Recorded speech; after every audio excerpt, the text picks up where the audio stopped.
Story with five পেতে হলে গল্পের স্বাদ ধরতে হবে স্টোরি উইথ ফাইভের হাত। গ্রামের নাম ছিল শিমুলডাঙ্গা।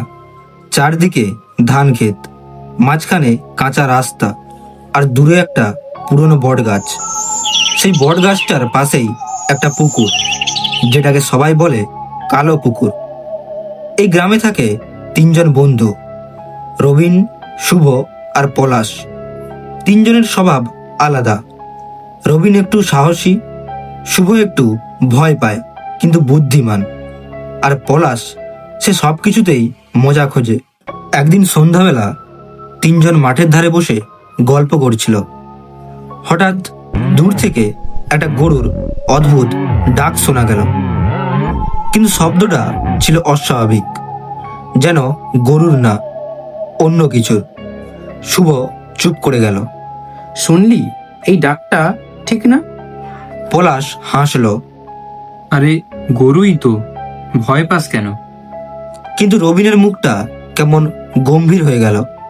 না, এটা গরু না, এটা গৌমুয়া।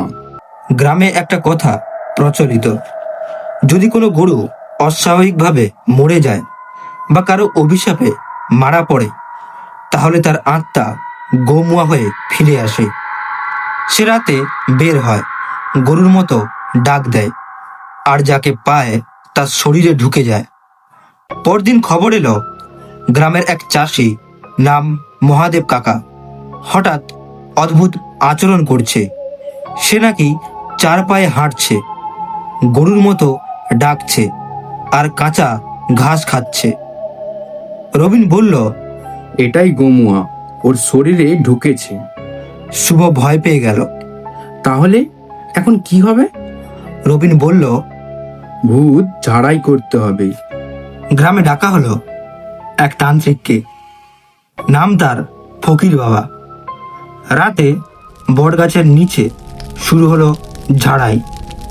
মহাদেব কাকাকে বাঁধা হলো দড়ি দিয়ে, আর সে তখন ভয়ঙ্করভাবে চিৎকার করছে।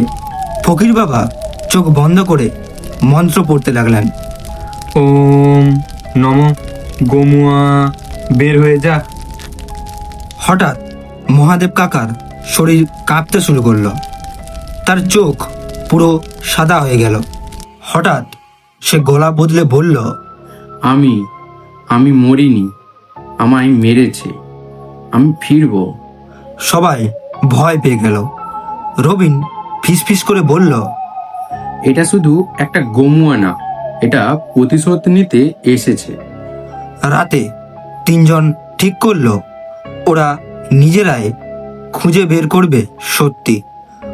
ওরা গেল সে কালো পুকুরের কাছে, যেখানে গৌমুয়ার উৎস বলে সবাই বিশ্বাস করে। চারদিক অন্ধকার, হালকা কুয়াশা, আর বাতাসে একটা অদ্ভুত গন্ধ।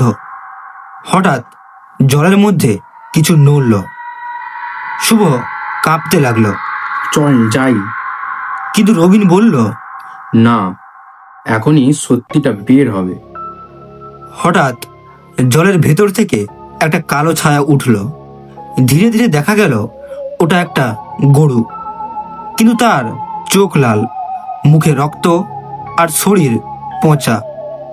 পলাশ চিৎকার করে উঠল। গৌমুয়া! হঠাৎ সেই গৌমুয়া লাফ দিয়ে পলাশের ওপর ঝাঁপিয়ে পড়ল। পলাশ মাটিতে পড়ে গেল, তার শরীর কাঁপতে লাগলো, আর কিছুক্ষণের মধ্যেই সে গরুর মতো ডাকতে শুরু করলো। রবিন আর শুভ তাকে ধরে রাখলো। রবিন চিৎকার করে বলল, ওকে ছাড়, ওকে ছাড়। কিন্তু গৌমুয়া হাসলো। এবার একে নিয়ে যাব। রবিন হঠাৎ মনে করলো, ফকির বাবা বলেছিলেন গৌমুয়ার সামনে আগুন জ্বাললে সে দুর্বল হয়। রবিন দ্রুত আগুন জ্বালালো শুকনো পাতা দিয়ে। আগুন দেখতেই গৌমুয়া চিৎকার করে উঠল। পলাশের শরীর থেকে কালো ধোঁয়া বের হতে লাগলো। পলাশ অজ্ঞান হয়ে পড়ল। সবকিছু শান্ত হয়ে গেল। তিনজন কোনো মতে বাড়ি ফিরল। পরদিন সকালে পলাশ স্বাভাবিক হয়ে উঠল। সবাই ভাবলো সব শেষ। কিন্তু রাতে শুভ হঠাৎ শুনল তার ঘরের বাইরে। সে জানালা দিয়ে তাকালো, দেখল রবিন দাঁড়িয়ে আছে, চার পায়ে লাল চোখ, আর ধীরে ধীরে বলছে, এবার তোর পালা। সেই রাতের পর শুভ আর কখনো স্বাভাবিক হয়নি। আর শিমুলডাঙ্গা গ্রামে আজও শোনা যায় রাতে গরুর অদ্ভুত ডাক, কারণ গোমুয়া এখনো বেঁচে আছে আর শরীর খুঁজে বেড়াচ্ছে। করো সাবস্ক্রাইব, শোনো স্টোরি উইথ 5।